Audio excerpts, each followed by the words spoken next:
Sven Lõhmusel mõlkus juba pikemalt mõttest tähistada oma loomingut suurejooneliselt. Eilsele kontserdile olid kaasatud meie parimad artistid, vaid mõne näitena Vanilla Ninja, Laura, Grete Paia ja paljud teised.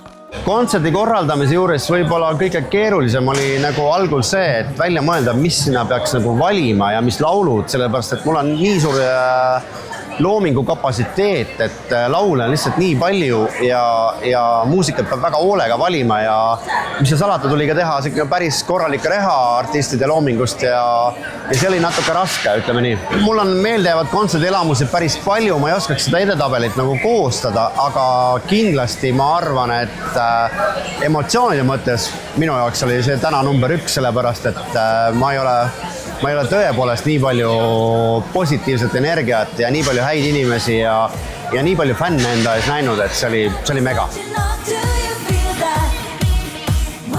Sven Lõhmusel oma loomingus mingit eriti armsat lapsukest ei ole. Kõik tema laulud on sündinud ju erineval ajal ja millegi kindla ajal. Mul endal oma loomingust ei ole ühtegi lemmiklugu, et mul on kõik need laulud kõik meeldivad, sellepärast et üks on ühtemoodi hea, teine on teistmoodi hea. Ühel on oma story, teisel on teistmoodi story.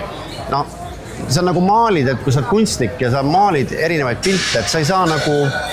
Ma ei usu, et ühelgi kunstnikul on üks, see on minu lemmikmaal, et vaevalt, et Leonardo da Vinci arvas, et Mona Lisa on tema lemmikmaal, vaevalt. Et ma pigem arvan, et inimesed teevad oma valiku ise, mis laulud neile meeldivad, aga ütleme nii, et inimesel, kes seda loob, on pigem niisugune neutraalne tunne, et mul on nagu kõik nad armsad ja toredad, aga ühtegi lemmikut ei ole.